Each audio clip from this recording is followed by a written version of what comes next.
What's going on, guys? Today we're going to talk about the Canon EOS R versus the Nikon Z7 for photographers in the video coming up.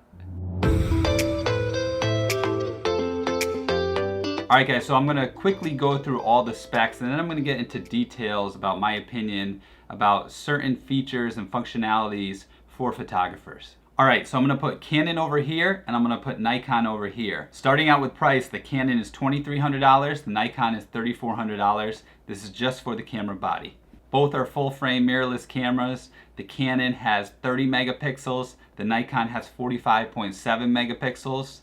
For image stabilization, the Canon does not have image stabilization. The Nikon has a sensor shift 5-axis, 5-stop image stabilization. In continuous mode, Canon does 8 shots per second, Nikon does 9 shots per second. However, there is an asterisk next to that, and I'll get into it a little further in the video. The ISOs go really high, but I'm not going to talk about that because usually you want to keep your ISO low. So for me, having the lowest ISO is important. So Canon goes all the way down to 100 ISO, Nikon goes down to 64 ISO. And then you can extend it. It has the extended or expandable ISO. So Canon goes all the way down to 50, where Nikon goes all the way down to 32. Both cameras have 100% for coverage in the viewfinder. Now when it comes to screens, Canon obviously wins here. They have a pull-out screen. The Nikon has a tilt screen, which is nice, but obviously the Canon's better because it pulls all the way out. It articulates, whereas Nikon just tilts. Both cameras are environmentally sealed. Now the autofocus points. Canon has 5,655 autofocus points. Nikon has 493.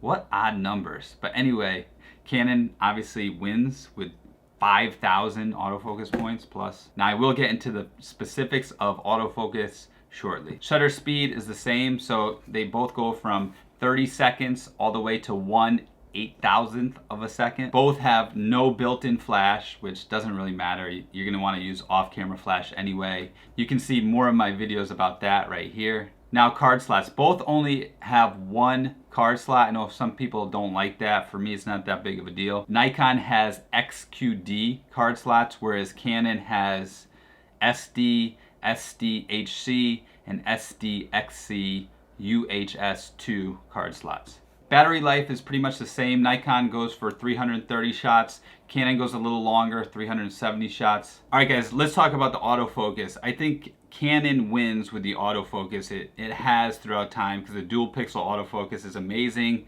Nikon is also very good, so both are going to be very good. One thing disappointed me with the Canon dual AF autofocus. You can adjust the speed and smoothness of the dual pixel autofocus.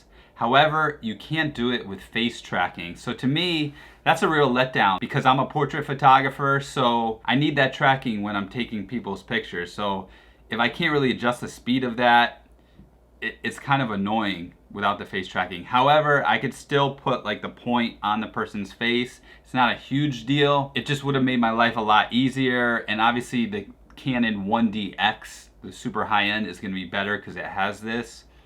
So there are limitations to this autofocus. When you put Canon on single point autofocus, you're able to shoot 8 frames per second. However, when you put it on continuous mode, which obviously you're going to take it in a row, it should be on continuous mode, it goes down to 5 frames per second. So I'm not sure if it's a true 8 shots per second. So with this, Nikon obviously wins with a 9 shots per second. With all that said, I think if you use a single point, Canon's autofocus is still gonna be better than Nikon. However, in burst mode, if you're a sports photographer, you wanna go with the Nikon at 9 frames per second. All right, so let's talk about the lenses. Both have a new selection of lenses because they have new mounts on the cameras. This is both a plus and a minus. So if you've invested into Canon or you've invested into Nikon all these years, don't feel like, oh, if I get this camera, now I can't use my lenses. No, they both have adapters where you can use your lenses and you'll have full functionality, both for Canon and Nikon. So that's a huge plus. Now, before we get into the lenses, I will say the adapter is gonna be better for Canon. So they not only just made an adapter, but they made an adapter that goes between the lens and the camera, and you can put filters in there. So you can put ND filters. I think you're gonna be able to add other filters as well. And because you can put the ND filter in, this means you can stop down the light. You don't need something in the front. This is a tremendous advantage, especially for people who are gonna be doing both photography and video. And because of this, the Canon is gonna be a much better vlogging camera than the Nikon. Also factor in the pull-out screen, and I would go with the Canon. Now, Canon also offers more than one adapter. So on one of these adapters, you can actually move the ring and you can adjust the white balance. On the front of the lens, you can adjust the ISO. So you're gonna have more functionality with this adapter ring. I think they're gonna upgrade it with certain firmware updates. So this adapter actually enhances functionality with Canon, whereas Nikon, it basically stays the same. To me, it's a little bit of an annoyance to have an adapter. I've never really liked it, but with Canon, it makes a little more sense than the Nikon. Now, here's the thing. These new lenses that Canon and Nikon made for these two mirrorless cameras are super sharp. They're gonna be as sharp or sharper than any of your other lenses you made. So that's both good news and bad news. It's gonna be good news for photographers, but it's gonna be bad news for your pocket for how much money you're gonna have to now dish out for these new lenses. On the downside, there's only 4 lenses for each. Here are the Nikon lenses.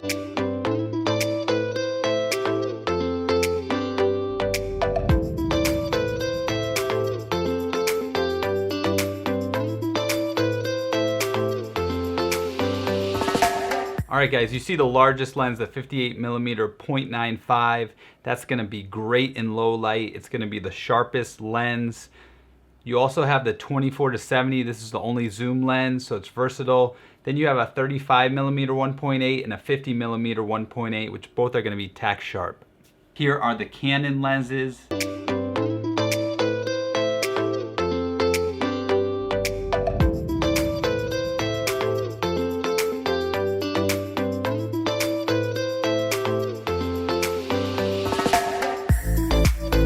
Okay, so with Canon you have a versatile 24-105, then you have a 50mm 1.2, that's right, 1.2, a 35mm 1.8, both are going to be tack sharp, and then you're going to have a 28-70 f2, that's right, a zoom lens at f2.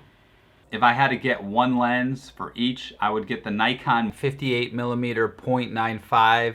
It's going to be the sharpest and the best in low light. With the Canon, the 50mm 1.2 is incredible. So those two lenses, you can't go wrong. All right guys, now let's talk about the ergonomics. The Nikon camera was made in Japan. I'm not sure about the Canon, but I know the ergonomics are better on the Nikon. I have to say, Canon made a few mistakes. So they changed on the back of the camera, they have this little trackpad. However, this is where most photographers keep their thumb when they take pictures, all right? Having to press this trackpad and then go into it and actually slide back and forth, it's gonna get in the way of your photography. To me, this was a huge mistake that Canon made. With Nikon, they basically kept it the same. They made it feel almost like a Swiss watch where everything was really nicely made and fine-tuned. Now, don't get me wrong, both cameras are really well built. They're both weather sealed. However, the Nikon just has a nicer feel for where all the switches and buttons are and features on the camera. One of those features is the top of the Nikon. It has a little display screen. On that screen, it actually goes dimmer or goes brighter based on the light or shadow where you are. So having that is a huge advantage, because if you're taking pictures in low light, it's not gonna be too bright where it takes away or adds something to the image where you can actually see it, or it screws up the viewfinder. So Nikon took all these little things into consideration. Now, speaking of ergonomics, one thing that Canon did much better than Nikon was they added a barn door in front. So because these are large sensors, you're gonna have a much greater chance of getting dust inside on the camera sensor. So this can be super annoying. Canon added this barn door, which is awesome, amazing. I wish Nikon had done it too. It's a great idea. However, it's only in Canon. One thing that annoyed me about Canon is that when I use the silent mode, it only works in single photo mode, so I can't use that in burst mode. So that was kind of a disappointment. But overall, I think if you're looking for the best autofocus, I think you're still gonna get it from the Canon. If you're gonna get the best image quality, I think you're gonna have to go with the Nikon. The ergonomics are also better with the Nikon. If I had to choose one or the other, and I was strictly a photographer, I would go with the Nikon. Now, with all that said, if I was using this camera both for vlogging and for photography, I would go with the Canon. It's just gonna be better video. It's gonna have the articulating screen. All right, Canon just historically and with this camera is better for video, especially with the adapter being able to add the ND filters. Now Nikon has definitely improved, but it's not there yet. Guys, this was just a quick review. I'm gonna be doing more reviews with both this Canon and Nikon camera next month, hands-on reviews, photo shoots, etc. So I left out a lot of things in this review because I wanted to make it short and just to the point. So if there's anything you want to see in a future review with either one of these cameras, please leave it in the comments below. If you enjoyed it, please press that like button. If you haven't done so, press that subscribe button so you can get more videos about photography, about drones, about cameras. And remember guys, siempre pa'lante, nunca para atrás.